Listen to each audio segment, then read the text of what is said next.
Yo, what is up, guys? It's Pedro here, and in today's video, I'll be talking about a possible change that Dan Quinn might make on the offense that could have a huge impact in this game against the Philadelphia Eagles, especially now with Sam Cosmi out for the year with that ACL injury. They might move some guys around and maybe not who you necessarily thought. If you guys are new, make sure to subscribe, hit that like button and that notification bell as well, so you never miss a video. Trying to hit 15,000 subscribers. We're really close. Yeah, just a few hundred away from hitting that milestone. So help me get there. It's free. It takes 1 second. Let's get right into it though. So Sam Cosmi, as you guys know, is out for the season. He tore his ACL against the Lions. It is what it is. A little bit of a some people are calling it a dirty play. At this point, it doesn't matter. We moved past that. The Commanders beat the Lions, but he is out for the year, might be out for a lot of next season too. We'll see how he comes back from it. But the Commanders have a game against a very good Eagles team this week, and they have to make a decision. Who's going to be that starting right guard? Because, Jalen Carter is no joke. He is a stud. Jordan Davis, they got players on that defensive line. And they had Trent Scott in there against the Lions, and honestly, he played pretty well. So if they decide to keep him there, that is fine. But this is what Dan Quinn said yesterday. I'll also give you guys an injury report at the end of the video on both teams. So I'm going to read it right here off the screen. Dan Quinn said there's been a lot of thought about putting their best 5 offensive linemen on the field following Sam Cosmi's season-ending injury. And this is Stanek saying that approach would likely mean Andrew Wiley shifting to guard and Lucas at left tackle. I think, or he later corrected himself, meaning Lucas at right tackle, because Wiley with the Chiefs in their run the last time he was there, when they won the Super Bowl, he was playing guard for them, I believe. And, he did a good job there. And that is something that they can have him play guard for them. They can have him at right guard, Lucas at right tackle, Brandon Coleman at left tackle, and then you got Allegretti at left guard and Tyler Biadasz at center. I feel good about that squad. It's just, okay, is there going to be some communication issues with the squad? I mean, really, yeah, I mean, I don't know. That's just gonna, be up to them. They're switching one position. So anyways, honestly, I saw that comments, some people were saying that there's gonna be communication issues if they make that change. And that might be true, but here's the thing. Lucas has played right tackle for them. He's played left tackle, so the communication is gonna be fine there. And yeah, Wiley hasn't played right guard for them this year, but here's the thing.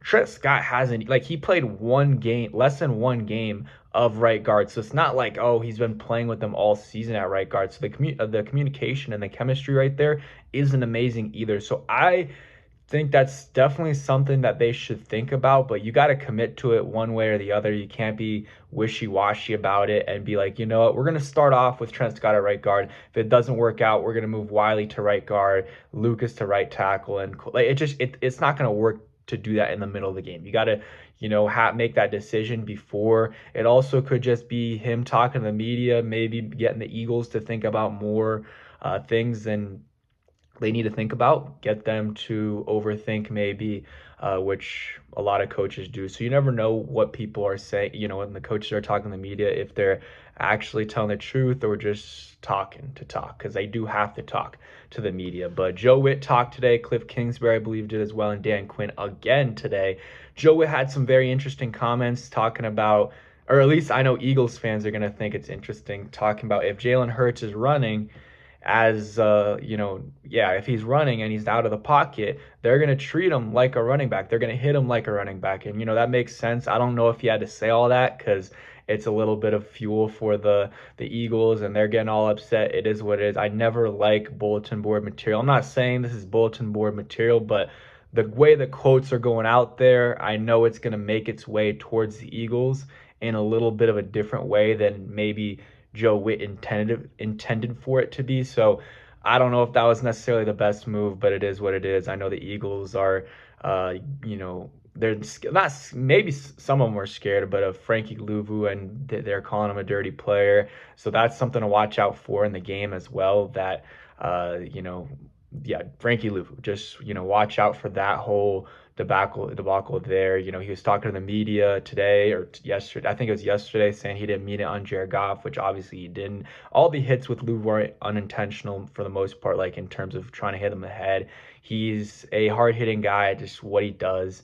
The Eagles, I'm sure, have had a lot of those guys as well. Brian Dawkins, I think, was it? I don't know. There's one guy that I heard, it was Andre Waters, maybe something like that.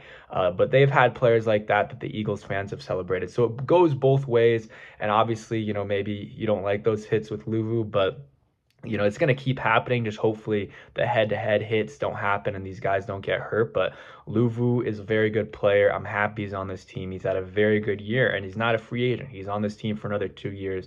But just another thing that I know is going around social media a lot is the Frankie Luvu versus Eagles fans. He's not entertaining it at all, but I'm just saying, like, Eagles fans are talking about him a lot and bringing up a bunch of clips from the season and trying to make it a bigger deal than it is, and it's fine.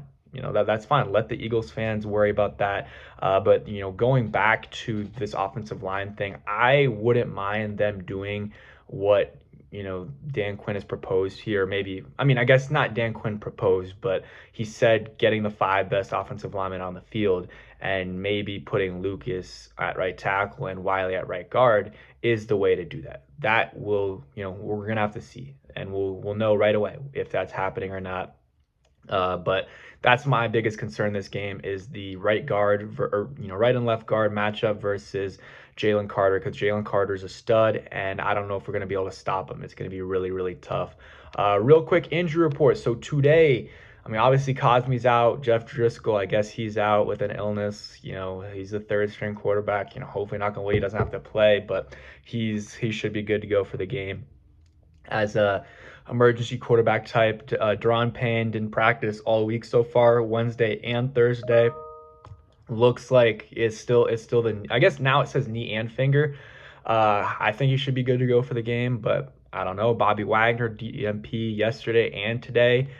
Same thing happened last week. He's playing. John Bates limited. Jameson Crowder rest limited. Clelin Ferrell didn't practice yesterday, limited today. He should be good to go. Frankie Louvu, Ben Sena, Zacchaeus all limited, and then Jean Baptiste as well. He was limited. I think all of them are going to be good to go. And then some other guys, Ertz, Coleman, Biotish, Jerry McNichols were all full today, but they were on the injury report. And then Eagles-wise, let me pull it up.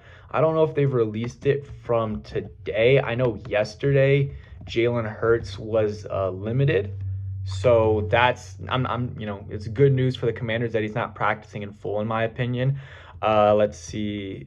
A.J. Brown, Britton Covey, Jalen Hurts, Lane Johnson, Quinyon Mitchell, and Josh Sweat were all limited. But A.J. Brown was knee/rest. Lane Johnson knee/rest again, and then Josh Sweat ankle/rest. So if those guys should be good to go. Quinyon Mitchell had the injury in the game and was ruled out.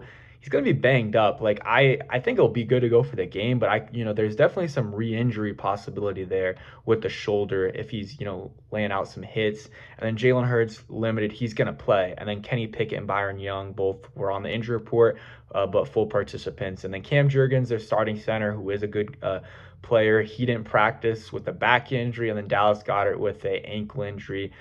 I know the Eagles fans probably know a lot more than us, so you guys can comment down below what y'all are thinking about those guys. I'm assuming both of those guys play. I'm just, probably more of a rest thing, and we'll see what happens today later with the injury report on them. But yeah, they just had a walkthrough yesterday, so all of that was a estimate. So we'll see what happens today. But that is it for today's video. Hope you guys did enjoy. If you did, hit that like button, subscribe if you guys new, and peace.